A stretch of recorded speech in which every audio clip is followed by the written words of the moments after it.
వర్గీకరణ అడ్డు తగులుతామని మాట్లాడేటోళ్లకు ఈ సమాజంలో మాలయేతర సమాజంలో ఎవరైనా మద్దతు ఇస్తుండ్రా? ఇంకా పరిణామం ఎక్కడికి వచ్చిందో చెప్తున్నా నేను. గతంలో ఏబిసిడి వర్గీకరణ జరిగినప్పుడు బీసీ గ్రూప్లో మాదిగ గ్రూపులు ఉన్నాయి. ఏలో రెల్లి పైడి ప్యాక్ అని ఒక ఉత్తరాంధ్రలో ఉంటారు, వాళ్ళు ఇక్కడ లేరు మనకు. ఓకే, అది అటు ఆంధ్రప్రదేశ్. డి గ్రూపు ఆది ఆంధ్ర ఆది ద్రావిడ ఉంటుంది, అది కూడా ఇక్కడ లేదు, అక్కడ ఉంటుంది. బీసీ గ్రూపే. బి మాదిగ అనుబంధ కులాలు కొన్ని వచ్చినాయి, సి మాల అనుబంధ కులాలు వచ్చినాయి. ఇప్పుడు బి గ్రూపులో ఉండబడే మాదిగ అనుబంధ కులాలు అనబడుతున్న బి గ్రూపులో కొన్ని కులాలు లేదు మేము మాదిగలతో కూడా కలిసి ఉన్నాం, మా వాట మాకు దక్కాలని కొన్ని కులాలు అంటున్నాయి. నేను వాటిని స్వాగతిస్తున్నా అంతే. కలిసి ఉండాలని అభిప్రాయం వ్యక్తం చేస్తే వాళ్ళకి అవకాశం ఉన్నది, విడిపోయే స్వేచ్ఛ కూడా వాళ్ళకి అవకాశం ఉన్నది. లేదు మా వాట మాకు దక్కాలనే కాడ కూడా వాళ్ళకి స్వేచ్ఛ ఉన్నది. సి గ్రూప్లో మాలలు ఉన్నారు, మాలల్లో నేత కాని వాళ్ళు ఉన్నారు, మాలలో హోలీదాసర్లు ఉన్నారు. వాళ్ళు ఏమంటారు, మేము మాలలతో కలిసి ఉండవు, మా వర్గీకరణ మాకు సపరేట్ కావాలని అంటున్నారు వాళ్ళు. దీన్ని స్వాగతించాలన్నా వద్దా?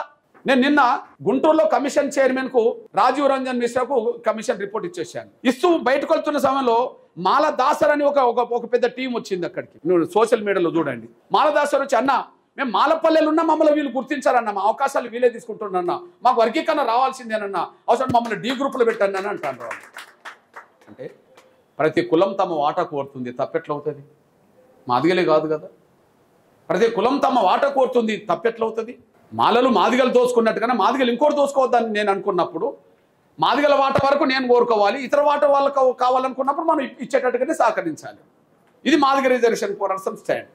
కానీ ఇప్పుడు మీ దృష్టికి తీసుకొస్తున్నా, అన్ని రాజకీయ పార్టీలు వర్గీకరణ సపోర్ట్, ఈ దేశంలో చేసిన కమిషన్లన్నీ వర్గీకరణకు సపోర్ట్, మాలయేతర అన్ని సామాజిక వర్గాలు దళితులతో సహా మాలయేతర మొత్తం దళిత కులాలు వర్గీకరణ కోరుకుంటున్నాయి, మాలయేతర మొత్తం అన్ని వర్గాలు వర్గీకరణ కోరుకుంటున్నాయి, అన్ని వర్గాల మేధావులు కోరుకుంటున్నారు, రాజకీయ పార్టీలు కోరుకుంటున్నాయి, కమ్యూనిస్టులు కోరుకుంటున్నారు, మార్కిస్టులు కోరుకుంటున్నారు, విప్లవకారులు కోరుకుంటున్నారు, అందరూ కోరుకుంటున్నారు. ఎవరి అభిప్రాయానికి మేము విలువనిగా అడ్డుకొని తీరుతాం అంటారు వాళ్ళు. వాళ్ళకు ఈ దేశంలో రాష్ట్రపతుల నిర్ణయాలు కూడా వాళ్ళు ఒప్పుకోవట్లా, వాళ్ళు ఆ స్థాయికి ఎదిగారు. ఈ దేశంలో ప్రధానమంత్రి నిర్ణయాన్ని వాళ్ళు ఒప్పుకోవట్లా, ఈ దేశంలో సుప్రీంకోర్టు తీర్పులను కూడా ఒప్పుకోమంటారు వాళ్ళు.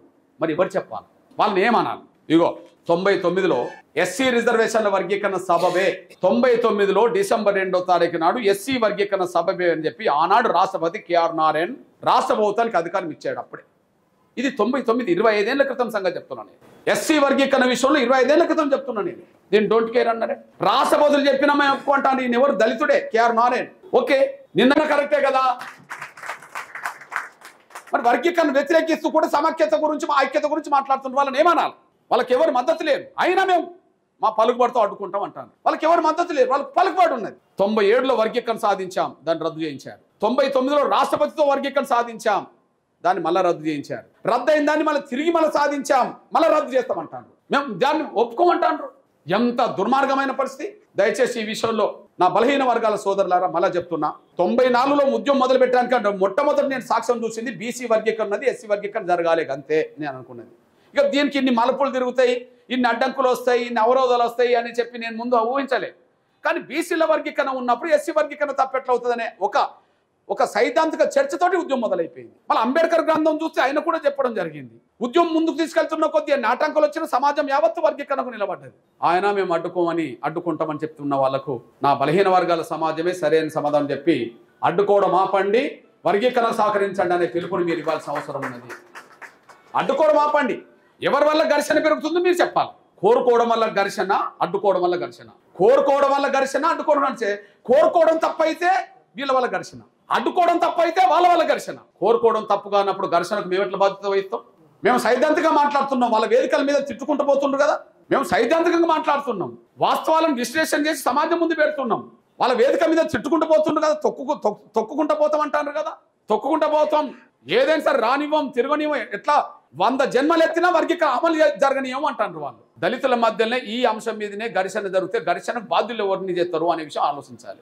కోరుకునేవాడి ధర్మమైనప్పుడు అడ్డుకునేవాడే దీనికి బాధ్యులు అవుతారనే విషయం మనం అడ్డుకునే వాళ్ళు బాధ్యులు. దయచేసి ఈ విషయాన్ని గ్రహిస్తారని చెప్పి నేను సవినంగా మీ విజ్ఞప్తి చేస్తూ, రేపు జరగబోయే కార్యక్రమంలో మీరందరి భాగస్వామ్యం ఉండాలని చెప్పి మనస్ఫూర్తిగా కోరుకుంటూ ఒక 2-3 విషయాలు చెప్తాను. నా సోదరులారా, మాదిగ రిజర్వేషన్ పోరాట సమితి ఈ దేశంలో కేవలం ఒక కుల సంఘంగా మొదలైన మాట వాస్తవమే, కానీ ఈ 30 ఏళ్ల ప్రస్థానంలో సమాజం పట్ల బాధ్యతతో ఉద్యమాలు చేసుకుంటూ వచ్చేసాం.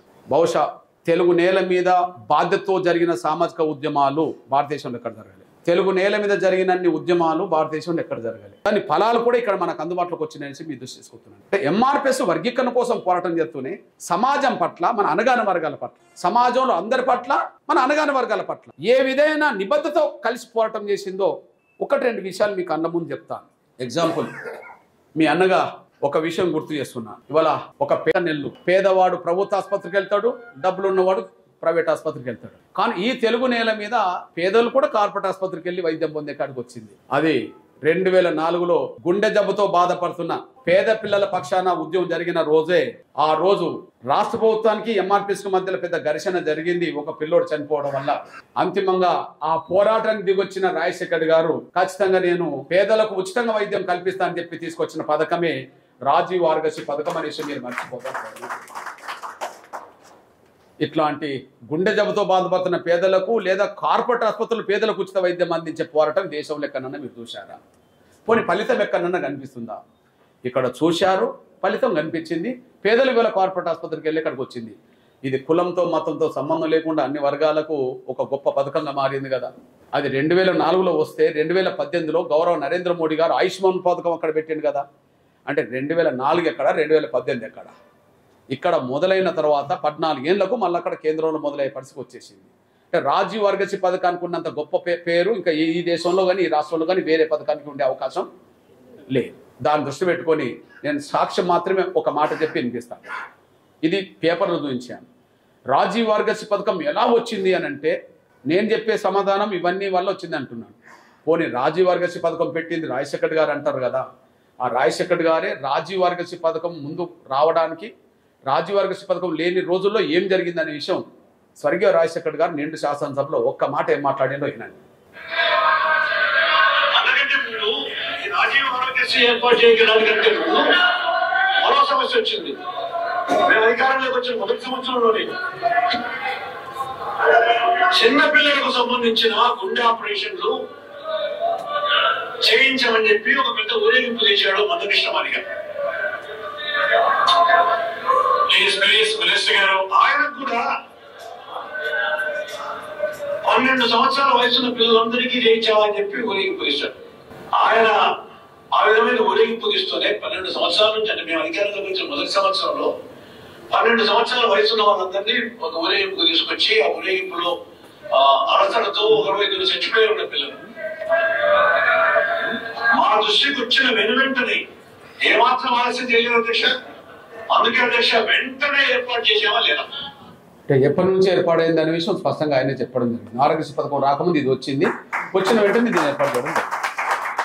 అంటే మానవీయ ఉద్యమాలు ఈ దేశంలో ఎక్కడ జరిగింది అంటే ఎంఆర్పిఎస్ ఇక్కడ చేసింది. దాని ఫలితం సమాజంలో ప్రతి పేద కుటుంబానికి వచ్చింది. ఇప్పుడు తమ్ముడు సిపిఐ ఓకే అందరికి వచ్చింది, వాళ్ళకు కూడా వస్తుంది కదా, సహజమే కదా.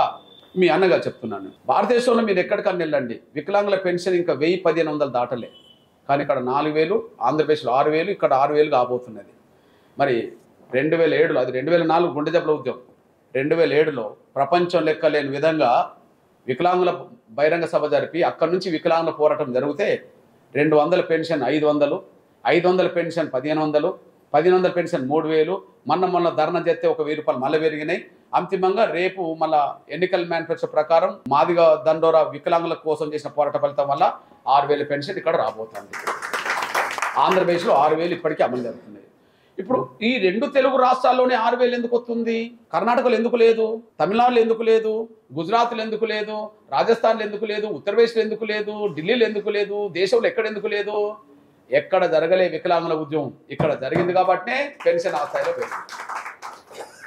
అంటే ఆరోగ్యశ్రీ పథకం ఏ రాష్ట్రంలో లేదు, ఇక్కడ ఉన్నది. వికలాంగుల పెన్షన్ ఏ రాష్ట్రంలో లేదు, ఇక్కడ ఉన్నది. ఇదంతా అందరి కోసం చేసిన ఉద్యమాలే కదా. అంటే ఒకవైపు వర్గీకరణ ఉద్యమాన్ని ముందుకు నడిపిస్తూనే సమాజంలో ఉండబడే మన పేదల పట్ల జరిగిన ఉద్యమాల ఫలితం అందరికీ మేలు చేసింది.